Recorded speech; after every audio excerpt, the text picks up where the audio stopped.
Ballari banner ಗಲಾಟೆ ಪ್ರಕರಣದಲ್ಲಿ ಮಹತ್ವದ ಬೆಳವಣಿಗೆಯೊಂದು ನಡೆದಿದೆ. 22 ಆರೋಪಿಗಳು ಕೋರ್ಟ್ಗೆ ಹಾಜರು ಮಾಡಲಾಗಿದೆ. ಆರೋಪಿಗಳನ್ನು ನ್ಯಾಯಾಲಯಕ್ಕೆ ಹಾಜರುಪಡಿಸಲು ಪೊಲೀಸ್ ಭದ್ರತೆ ಏರ್ಪಾಡು ಮಾಡಲಾಗಿದ್ದು ಜೆಜೆ ನಗರದಲ್ಲಿ ಹೈ ಅಲರ್ಟ್ ಘೋಷಿಸಲಾಗಿದೆ. ಆರೋಪಿಗಳನ್ನು 12 ಮಂದಿ ಬಿಜೆಪಿ ಕಾರ್ಯಕರ್ತರು ಎಂದು ಹೇಳಲಾಗ್ತಾ ಇದ್ದು 10 ಮಂದಿ ಕಾಂಗ್ರೆಸ್ ಕಾರ್ಯಕರ್ತರು, ಸತೀಶ್ ರೆಡ್ಡಿ ಗನ್ಮ್ಯಾನ್ ಗುರುಚರ ಕೂಡ ನ್ಯಾಯಾಲಯಕ್ಕೆ ಹಾಜರುಪಡಿಸಲಾಗಿದೆ.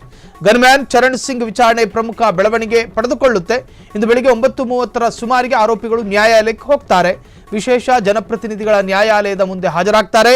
ಬಳ್ಳಾರಿಯಿಂದ 2 ವಾಹನಗಳಲ್ಲಿ ಆರೋಪಿಗಳು ಕೋರ್ಟ್ಗೆ ಹೋಗಲಿದ್ದಾರೆ. ಯಾವುದೇ ಅಹಿತಕರ ಘಟನೆ ನಡೆಯದಂತೆ ಕಟ್ಟುನಿಟ್ಟಿನ ಭದ್ರತೆಯನ್ನು ಕೂಡ ಏರ್ಪಾಡು ಮಾಡಲಾಗಿದೆ. ನ್ಯಾಯಮೂರ್ತಿ ಘನವೆತ್ತ ಶಿವಕುಮಾರ್ ಪೀಠದ ಮುಂದೆ ಹಾಜರು. ಓಪನ್ ಕೋರ್ಟ್ನಲ್ಲಿ ಹಾಜರುಪಡಿಸಲಿರುವಂತಹ ಪೊಲೀಸರು ಇದು ಸಾರ್ವಜನಿಕ ಗಮನ ಸೆಳೆದಿರುವ ಪ್ರಕರಣವಾಗಿರುವುದರಿಂದ ನ್ಯಾಯಾಲಯದ ಪ್ರಕ್ರಿಯೆ ಪಾರದರ್ಶಕವಾಗಿ ನಡೆಯಬೇಕೆಂಬ ಉದ್ದೇಶ. ಬಳ್ಳಾರಿ ಬ್ಯಾನರ್ ಗಲಭೆ, ಬ್ಯಾನರ್ ಬೆಂಕಿ ಸಂಬಂಧ ಒಂದಷ್ಟು ಆರೋಪಿಗಳನ್ನ ಇವತ್ತು ನ್ಯಾಯಾಲಯಕ್ಕೆ ಹಾಜರುಪಡಿಸುವಂತಹ ಲೀಗಲ್ ಪ್ರಾಸೆಸ್ ನಡೆದಿದೆ. ಇದು ಸಾರ್ವಜನಿಕವಾಗಿ ನಡೆದಿರತಕ್ಕಂತಹ ಸಾಮೂಹಿಕ ಸಂಘರ್ಷ ಆಗಿರುವುದರಿಂದ ಇದು ಸ್ವಲ್ಪ ಹೈ ಪ್ರೊಫೈಲ್ ಪ್ರಕರಣ ಅಂತ ಕರೆಸಿಕೊಳ್ಳುತ್ತೆ.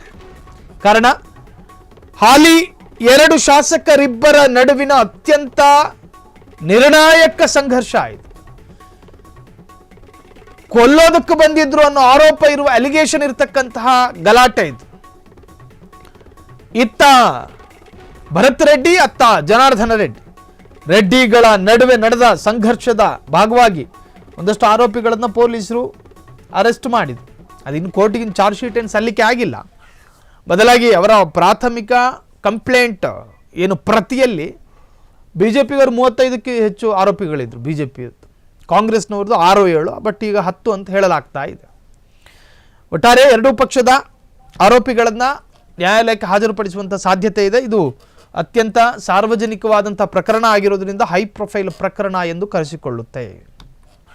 ಬದಲಾಗಿ ಅವರ ಪ್ರಾಥಮಿಕ ಕಂಪ್ಲೇಂಟ್ ಏನು ಪ್ರತಿಯಲ್ಲಿ ಬಿಜೆಪಿಗರು 35ಕ್ಕೆ ಹೆಚ್ಚು ಆರೋಪಿಗಳಿದ್ರು. ಬಿಜೆಪಿ ಕಾಂಗ್ರೆಸ್ನವ್ರದ್ದು 6-7, ಬಟ್ ಈಗ 10 ಅಂತ ಹೇಳಲಾಗ್ತಾ ಇದೆ.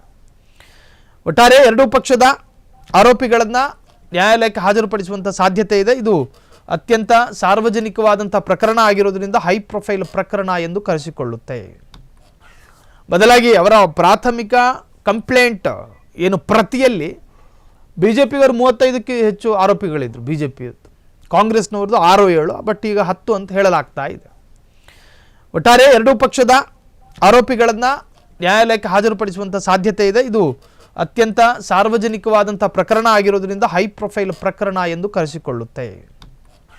ಬದಲಾಗಿ ಅವರ ಪ್ರಾಥಮಿಕ ಕಂಪ್ಲೇಂಟ್ ಏನು ಪ್ರತಿಯಲ್ಲಿ ಬಿಜೆಪಿಗರು 35ಕ್ಕೆ ಹೆಚ್ಚು ಆರೋಪಿಗಳಿದ್ರು. ಬಿಜೆಪಿ ಕಾಂಗ್ರೆಸ್ನವ್ರದ್ದು 6-7, ಬಟ್ ಈಗ 10 ಅಂತ ಹೇಳಲಾಗ್ತಾ ಇದೆ. ಒಟ್ಟಾರೆ 2 ಪಕ್ಷದ ಆರೋಪಿಗಳನ್ನು ನ್ಯಾಯಾಲಯಕ್ಕೆ ಹಾಜರುಪಡಿಸುವಂಥ ಸಾಧ್ಯತೆ ಇದೆ. ಇದು ಅತ್ಯಂತ ಸಾರ್ವಜನಿಕವಾದಂಥ ಪ್ರಕರಣ ಆಗಿರೋದ್ರಿಂದ ಹೈ ಪ್ರೊಫೈಲ್ ಪ್ರಕರಣ ಎಂದು ಕರೆಸಿಕೊಳ್ಳುತ್ತೆ.